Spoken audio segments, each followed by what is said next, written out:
2029 ఎన్నికల్లో జగన్మోహన్ రెడ్డి ఓడిపోయాడంటే అందుకు ఖచ్చితంగా ఒకానొక కారణం ఈ సన్నాసులే అవుతారు.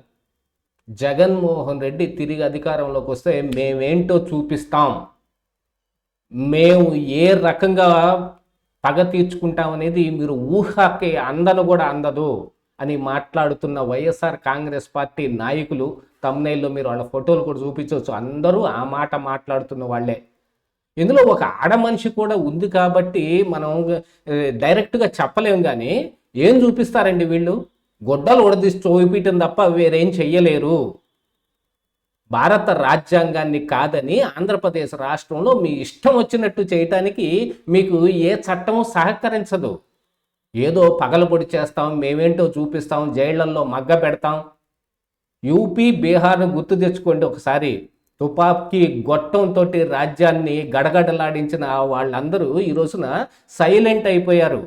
ఇప్పుడు ఆంధ్రప్రదేశ్ రాష్ట్రంలో కొత్తగా మీరేదో వేరే రకం రాజకీయాలు తీసుకొస్తాం అంటే, జగన్మోహన్ రెడ్డి అంటే ఆయన ఓ పార్టీ అధినేత కాబట్టి ఆయన క్యాడర్లో ఉత్సాహం నింపడానికో ఇంకొన్ని మాటలు మాట్లాడతాడు. ఆయన మాట్లాడే వరకు ఒక వింత సమంజసంగా ఉంటుంది. నేనేందో చూపిస్తాను, అధికారులు మొత్తం ఎక్కడున్నా పట్టి ఏడ్చుకొస్తాను, ఇన్ని చెప్పినా చివరికి జగన్మోహన్ రెడ్డి కూడా ఏం చేయలేడు. 2019-24 మధ్యలో ఏం చేశారు మీరు? ఒక దాష్టీకం చేశారు. కాకపోతే ఆంధ్రప్రదేశ్ రాష్ట్రంలో ఇప్పుడు దాకా ఎవరూ చేయలేదు కాబట్టి అది చాలా పెద్దదిగా కనపడింది. మీరేం చేస్తారు? మీ మోడస్ ఆపరండి ఏమిటి? మీరు ఏ రకంగా ప్రవర్తిస్తారో తెలిసిపోయిన తర్వాత మీ ఎత్తులకి పై ఎత్తులు వేసేవాళ్ళు, మిమ్మల్ని చిత్తు చేసి మట్టి కరిపించేవాళ్ళు ఇక్కడ తయారవుతారు. చట్టాన్ని కానీ న్యాయాన్ని కానీ దాటి మీరు ఎవ్వరూ ఏం చేయలేరు. చంద్రబాబు నాయుడునో, లోకేష్నో, పవన్ కళ్యాణ్నో ఏదో ఒకటి చేస్తాము, ఏం చేయగలుగుతారు? దేశంలో ఇంకెక్కడ పార్టీలు లేవా? మీకంటే పెద్ద కుట్ర రాజకీయాలు చేసుకునే అనేక రాష్ట్రాలు ఉన్నాయి. ఈవెన్ మన పక్క రాష్ట్రమైన తమిళనాడులో చూసుకుంటే కనుక డిఎంకే అధికారంలోకి వచ్చినప్పుడు ఏఐడిఎంకే వాళ్ళని ఏ రకంగా ఇబ్బంది పెడతారు, ఏఐడిఎంకే అధికారంలోకి వస్తే ఏడిఎంకే వాళ్ళని ఏ రకంగా ఇబ్బంది పెడతారనేది చూసాం. కానీ వాళ్ళు కూడా మారిపోయారు. ఎందుకంటే దాంతో పనులు అవ్వవు. ఏఐ యుగం నడుస్తుంది, రాతి యుగం కాదు. మేసాలు మెలేసుకొని మేమేంటో చూపిస్తామని తొడలు కొట్టుకునే సంస్కృతులు పోయాయి. ఎప్పటికైనా మారితే మంచిది. అసలు మీరు మాట్లాడుతున్న ప్రతి ఒక్క మాట జగన్మోహన్ రెడ్డికి ఒక్కొక్క ఓటుని లెస్ చేస్తూ ఉంది. ప్రస్తుతం ఇప్పుడు మాకు కూడా 11 సీట్లే వచ్చినప్పటికీ 39.45% ఓట్లు వచ్చాయి అనుకుంటున్నారేమో. అందులో దాదాపు సగం ఓటింగు మీ మూలానే కొంప కొల్లేరైపోయే విధంగా ఉంది. ఇలాంటి మాటలు మాట్లాడి ప్రజల మన్ననని చూరగొనలేరు ఎవరు. మీరు చేసిన తప్పులకో లేకపోతే మీకు విధించబడిన శిక్షలకో మా మీద రాజకీయ కక్షతోటి ఈ పని చేస్తున్నారు అని అంటే అంతవరకు బాగానే ఉంటుంది. ఎందుకంటే గతంలో చంద్రబాబు నాయుడు కానీ, లోకేష్ కానీ, లేకపోతే టీడీపీ నాయకులు కానీ మాట్లాడిన మాటలే ఇవన్నీ మాటల వరకే పరిమితం అవుతాయి. కానీ మేము వస్తే ఏంటో చూపిస్తామంటే ఏంటో చూపించు అని అంటే మీ దగ్గర ఏముండదు చూపించడానికి. అలాంటిది ఇప్పుడు మాట్లాడుతున్న ప్రతి ఒక్క మాట రేపు మీరు ఈ ఓటర్లని ఏమాత్రం ప్రభావితం చేస్తారు అని అంటే, జగన్మోహన్ రెడ్డి వస్తే మళ్ళీ పాత పద్ధతేనండి. 19-24 మధ్య చేసిన ఆ అధికార దుర్వినియోగాన్ని కానీ, ఆ అవినీతిని కానీ మళ్ళీ చేసి చూపిస్తాం, మేము ఏమాత్రం మారం అంటే జగన్మోహన్ రెడ్డి ఆయనే ఒక మెట్టు దిగొచ్చి ఇప్పుడు అన్నిటికీ సారీ చెప్పుకోలేడు కాబట్టి. ఎందుకంటే అమరావతిని కట్టి తీరాల్సిందే అని గతంలో అని ఆయన వచ్చిన తర్వాత 3 రాజధానులు పెట్టి ఇప్పుడు కాదులేండి మా ప్రజలు మమ్మల్ని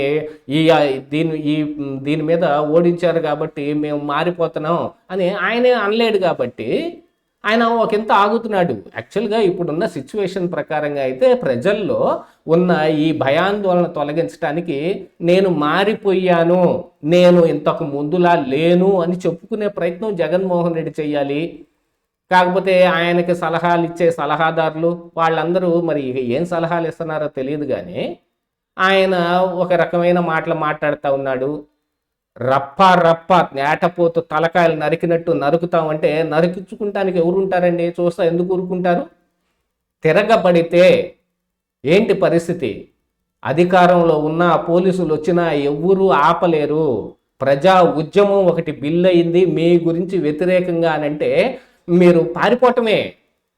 హిట్లర్ కానీ ముసోలిన్ కానీ ఎంతమంది నియంతలు ఈ ప్రపంచంలో ఇలా పుట్టి అలా పోయారు. వాళ్ళు దురాగతం సాగించినంత కాలం పడ్డ జనాలే, ఏ ప్రజలైతే పడ్డారో, ఏ ప్రతిపక్షాలైతే పడ్డాయో వాళ్ళే తిరిగి వాళ్ళని తొంగలో తొక్కేశారు. సద్దాం హుస్సేన్ లాంటి వాళ్ళు కూడా ఈ ఆధునిక యుగంలో కూడా, అంటే ఇదంతా పాత ఎప్పుడో జరిగింది, మేము కొత్త చేస్తాం అనుకుంటారేమో, కొత్త నియంతలం మేము అన్నట్టుగా కొత్త దేముడండి కొంగొత్త దేముడండి అన్నట్టు మీరేం కొత్త దేవుళ్ళు ఏం కాదు. ఎవరైనా సరే ఈ రాజకీయానికి బద్దులై లోబడి ఉండాల్సిందే. కేతిరెడ్డి ఈ రోజున మాట్లాడుతూ ఉన్నాడు, ఏదో పార్టీలో కొన్ని పదవులు ఇచ్చారు వాళ్ళందరికీ ఆయన కళ్యాణ మండపంలో సన్మానం ఏర్పాటు చేసి ఇంకొక 3 సంవత్సరాలే ఏముంది మేము వచ్చేస్తాం, వచ్చి రాగానే అదే కేతిరెడ్డి 3.0 అంటే జగన్ 2.0 అంట. ఆయన 3వ సారి గెలుస్తాడు, జగన్మోహన్ రెడ్డి 2వ సారి గెలుస్తాడు. కేతిరెడ్డి అంటే ఏంటో చూపిస్తానంటే ఏంటి Ketireddy? What is Ketireddy? He is also a human being. అతను కూడా ఒక మనిషే, అందరిలాగా రక్త మాంసాలు కలిగిన మనిషి. ఏం చేస్తాడు కొత్తగా? ఎంత పెద్ద సైకోయిజం చూపించి సైకో కిల్లర్లను కూడా పోలీసులు పట్టి లోపలేస్తే మూసుకొని మెదలకుండా కూర్చోటమే.